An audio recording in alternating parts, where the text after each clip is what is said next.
Good morning, everyone, and thank you for attending this BEAD Workforce webinar. My name is Leo Garcia, and I am the Director of Florida Conference's Office of Broadband within the Division of Community Development. I'm joined today by Jacob Sostrom, our Chief of Broadband.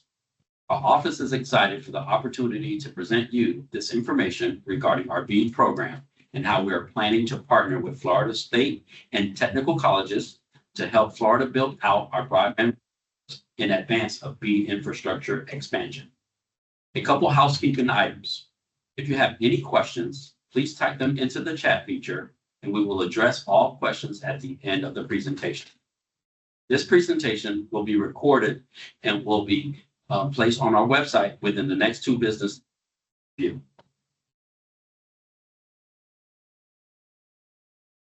To start off, I will give a brief overview on the Office of Broadband. The office was created by the legislature in 2020 to encourage the use of broadband internet throughout the state, distribute grant funds to build new broadband infrastructure, unserved areas, and promote adoption and use of broadband in unserved, underserved, and rural areas of Florida. The vision of the office is to foster a connected economy that supports work, community development, education opportunities, resiliency, and telemedicine by increasing broadband availability, accessibility, and adoption. To date, the office has awarded more than $700 million in funding for new infrastructure, multi-purpose community facility, and digital device programs. Since 2020, Florida small cities and rural communities have received 85% of broadband infrastructure grants. These grants ensure Floridians across the state have reliable internet access to support workforce, education, and health monitoring opportunities. Additionally, our office values community engagement, and that's why we have local technology planning teams in all 67 counties in Florida. We will discuss about our LTPTs and how they can be utilized during the application process. BEAD is a federal program funded Infrastructure Investment and Jobs Act for broadband infrastructure, as well as digital adoption and use activities and workforce and economic development. The office has been allocated more than $1.1 billion in funding through the BEAD program to serve all remaining unserved and underserved locations in Florida. This will also be the source of funding for the office's future workforce development and cybersecurity training efforts. Its goals for the program are to boost Florida's economic competitiveness through strategic broadband deployment, expand access to reliable broadband through sustainable adoption and resilience, and Floridians with the resources and skills to meaningfully use the internet and digital devices. The Office of Broadband has been working on its initial proposals for BEAD funds, which details Florida's spending plan for the BEAD dollars.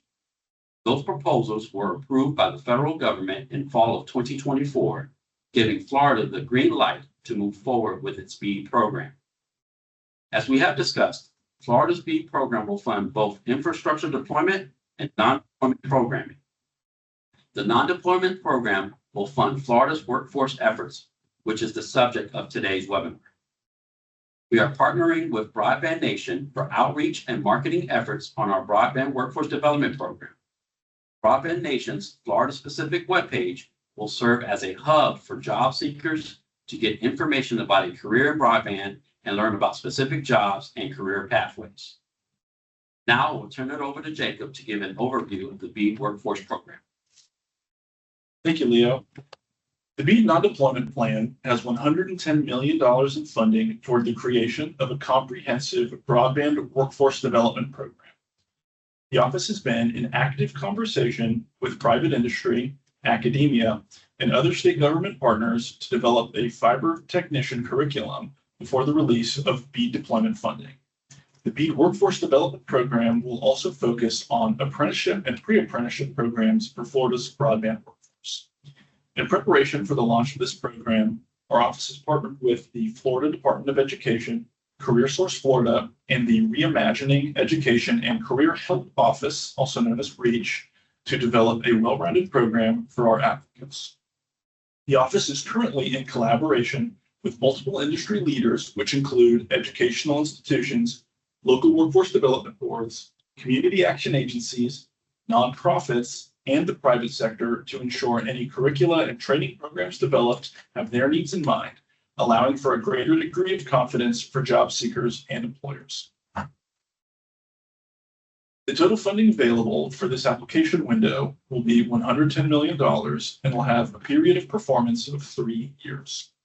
The application window will open on Monday, June 9, 2025, close on Thursday, July 24, 2025. Our office will be holding office hours for technical assistance with our applications starting on 8/27, 2025. We encourage our applicants to utilize that time prior to the application opening to ask any questions they may have and pre-register for the application cycle. There will be no minimum or maximum award limits. However, requested award amounts must be justifiable and directly related to broadband workforce development. There will be no required match for the grant, but supplying private funding or other leverage will lead to higher scoring applications. New training programs will be eligible for funding under the program, as well as expanding capacity for existing offerings. If standing up a new program, please specify the date that new courses would begin. Any entity that wishes to apply for a grant must first pre-register on the Office of Broadband's pre-registration portal. Successful pre-registration will create an account for your organization that will be used for funding applications once the grant windows officially open. Each organization will have only one account, but multiple users from your organization can be added to that account. Information from your pre-registration will pre-populate into the grant application, simplifying the grant application process once the grant window opens. We encourage organizations to pre-register in the portal as soon as possible so the office can assist with any potential technical issues that may arise. This slide shows a list of entities that are eligible for funding under the program, including state and technical colleges, K-12 institutions, private education facilities, nonprofits, local workforce development boards, and community action agencies. Additionally, partnerships in the entities listed above are eligible for funding as well. Our office has a separate partnership with CareerSource for broadband apprenticeship programming, so please remember to reach out to your local workforce development board about the status of their broadband workforce activities. This slide shows a list of activities eligible for funding under the program. As you can see, there are a wide breadth of activities that are eligible. The overall goal is to ensure that educational institutions have all of the resources they need to either stand up a new program or build capacity for existing programs. To that end, the Office of Broadband can provide funding for all manner of educational activities, from student tuition to training equipment for instruction, as well as wraparound services such as student housing, transportation, childcare, and other supportive services. If you have a suggestion for a potential activity that we haven't listed, please do not hesitate to reach out to our Office of Broadband staff for clarification. Now I'll pass it back over to Leo to expand upon the variety of different careers within the broadband industry. Thank you, Jacob. On this slide, we have listed broadband careers and accompanying standard occupational classifications, better known as SOC codes, that will be eligible for funding under the program. Through this grant program, we are prioritizing programs that train the occupations highlighted in green. However, we recognize that there are many other relevant jobs related directly or indirectly to broadband and want to emphasize that training programs for these jobs will also be eligible for funding. There are many existing registered apprenticeship programs in Florida and nationally that correspond to these codes, all of which will be eligible for funding under the program. The primary goal of the program is to train and hire broadband infrastructure deployment personnel to ensure Florida has sufficient capacity to complete BEAD infrastructure build-out in a timely and efficient manner. Specifically, we're looking for telecommunications technicians, installers, repairers, and fiber splicers. There will be many different types of personnel utilized for the infrastructure rollout, and all will be eligible for training funding under the program, provided that the skills they learn can directly lead to a broadband job upon program completion. We are keeping in mind that job classifications are not necessarily standardized across programs and/or databases. so we are flexible as long as it relates to broadband infrastructure deployment. The office will fund BEAD projects using both fiber optic and wireless technology, so training for technicians of both of those technology types will be eligible under the program. An example of an acceptable training program would be the telecommunications and fiber optic technician curriculum framework developed by Miami-Dade College and MOSTEC and recently approved by the Florida Board of Education. As mentioned previously, our office is open to funding other broadband-related training programs and curricula that teach industry-approved skills and can lead directly to employment upon program completion. A successful application should speak to all aspects of the training program, including the educational component, wraparound services, facilities and training equipment, and job placement upon completion. Applicants will be asked to speak to the partners they plan to work with to provide the services they won't provide firsthand. Applicants will also be scored based on the demonstrated need for the project, including the level of economic impact the project will bring and the populations to be targeted by the training program. As stated previously, there's no cap on individual award size. However, applicants will have to submit a detailed budget with justifiable expenditures over the course of the 3-year performance period. As mentioned before, our office will be holding office hours for technical assistance purposes on Tuesdays and Thursdays starting on May 27, 2025. Office hours will be held from 10:30 a.m. to 11:30 a.m. on Tuesdays and from 2 p.m. to 3 p.m. on Thursdays. A link will be posted to the Office of Broadband's website for applicants to utilize and participate in the office hours. We encourage our applicants to utilize this time to meet with our grant managers to answer any questions you may have about the application. Additionally, we would like to note that during the application curing process, we may send a request for information. The applicant will have 3 business days to submit the requested information. Now we'll pass it back over to Jacob to discuss the roles of educational institutions. Thank you, Leo. For this grant, educational institutions will serve as the main provider of training opportunities. Applicants for funding must speak to a number of key elements to guarantee student success, including a suitable facility for training, the necessary equipment to train students, a high-quality instructor to teach courses, ways to monitor student success throughout the program and after, and creating and maintaining a pipeline of students into and out of the program. Employers lean on educational institutions to ensure that their graduates are equipped with the specific skills they need to be able to onboard new employees quickly. Students do the same so that they can be confident in their ability to get a job upon program completion. Applicants will be asked to detail their specific relationships with employers and will have to report information about training completion rates, job placement rates, job salaries, and other student success metrics. As always, Florida Commerce is committed to community engagement. We recognize that strong local partnerships are the backbone of our programs. First, we want to remind you to reach out to the local technology planning team in your area. There's one team in each county, and the grant application will have a section regarding participation with the local teams, as well as the opportunity for the team to submit a letter of support on behalf of your project. Please reach out to the office if you need contact info for your local technology planning team leader. Many teams meet quarterly or only as needed, so please reach out as soon as possible to ensure the team has ample time to review your project. Partnerships are eligible for funding under this grant. For example, an educational institution could partner with a nonprofit to fund wraparound services to provide support for students attending classes at a state or technical college. Additionally, projects should emphasize partnerships and relationships with employers so that prospective students can be confident they will find gainful employment after completing the program. Applications should also define the specific areas and populations they will seek to serve with grant funding. There are many overlapping and interlocking educational institutions in a given area. Make sure you speak specifically to the area you intend to serve.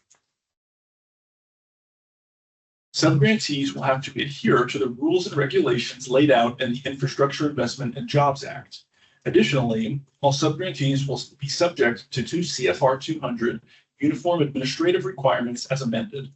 Additionally, in 2 CFR 200 subpart F, the Single Audit Act applies to the total expenditure of $1 million or more. Please familiarize yourself with these requirements in order to ensure compliance. In addition to the federal regulatory requirements previously mentioned, there are also sub-grantee reporting requirements. These include submittal of quarterly reports to Florida Commerce that include but are not limited to effectiveness of use of funds provided, type of project carried out using sub-grant, duration of the sub-grant. Additional reporting requirements can be found within Section 7, Paragraph E, Subparagraph 2 of the BEAD Notice of Funding Opportunity, or NOFO. Now, I'll pass it back to Leah to take us through any questions you may have. Thank you, Jacob. Now we will take a brief break to gather questions we have received thus far. As a reminder, if you have any questions, please type them into the chat feature and we will address all questions received. If your question doesn't get addressed, please email them to broadband@commerce.fl.gov. We'll take a brief moment and we'll be back in a couple minutes.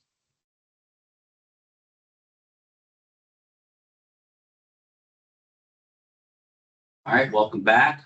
We have received a few questions. First question is, where is the NOFO? Is the NOFO already posted? So this program won't have a NOFO specifically related to it. I think the information you're looking for can be found through the application or through the office hours once we address that. But the BEAD NOFO that we refer to through the federal government, that's linked in the slides. And when we send the slides out, you'll be able to follow that link to find the BEAD NOFO for those reporting requirements. When are the office hours to begin? Office hours will begin May 27th, and they will go every Tuesday and Thursday for an hour. You can find the specific times that they will start on our website, floridajobs.org/broadband. Are there any planning dollars? So admin and indirect costs are eligible for funding under the grant. Just to sort of emphasize this, you'll have to submit specifically how many hours you're going to use for that in your detailed budget. So like I said, it is eligible, but you'll have to be very specific about what you're going to be planning if you're going to be using it. All right. If a program supports jobs that are not on the targeted list that was shown on the slide, are there still eligible programs to receive funding? So it depends on the specific jobs. They do need to be related to broadband workforce development. So we understand that like on a crew, they'll have like, for example, a bucket truck driver or a trencher or whatever, and training those would be eligible because they are related, even though they may not be directly telecom or broadband specific. So if you have a specific question about a job and you want to know if that is eligible, stop by the office hours and bring that to our attention, and we can give you some more specific guidance on that. All right. Just follow-up questions regarding the posting of the slides. We will make those available here in the next couple of days. If not by late this afternoon, they'll be posted to our as far as the curriculum from Miami-Dade College and Moss Tech, we'll also share those details directly on our website, and we can also email it out to you, Daylin. As far as the website is floridajobs.org/broadband. Where is the application? The application is currently not posted and made available yet. It will be in advance of the June 9th launch date. If you have not done so yet, and I believe Alex Shawn assisted us with linking on the chat the registration portal, please be sure that you do that first prior to launching your application, as you will need those credentials to be able to enter into the application portal. Very important first step there. If we received a Florida DOC Capital Project Fund Digital Connectivity Grant in 2024, ending in 2026, are we eligible to apply for this new funding opportunity?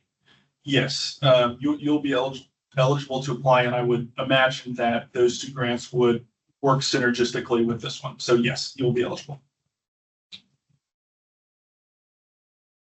More questions at the moment. We'll take another brief pause to allow for additional questions to come in. We did have another question come in.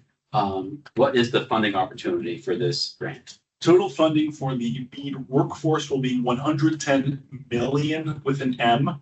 Our BEAD, in total, our allocation from the federal government is 1.1 billion. However, about 900 million of that will be allocated specifically for deployment. So for workforce specifically, 110 million. Question regarding grant payment or the ability to pay for high quality instructors for the telecommunications fiber optic technician curriculum. So instructor salary will not be an eligible activity under the grant. However, we recognize that that's something that's really important. So it'll be something we ask you to speak to in your application, but it will not be eligible for grant funding. I would like to thank you all for your engagement and attendance in this presentation today. We're looking forward to receiving your application for the BEAD Workforce Development Program and to keep moving forward in our vision to expand broadband in the state of Florida, engage with our partners, and advance a connected economy. If you have any other questions, please feel free to contact us at broadband@commerce.fl.gov. Again, thank you for your attendance.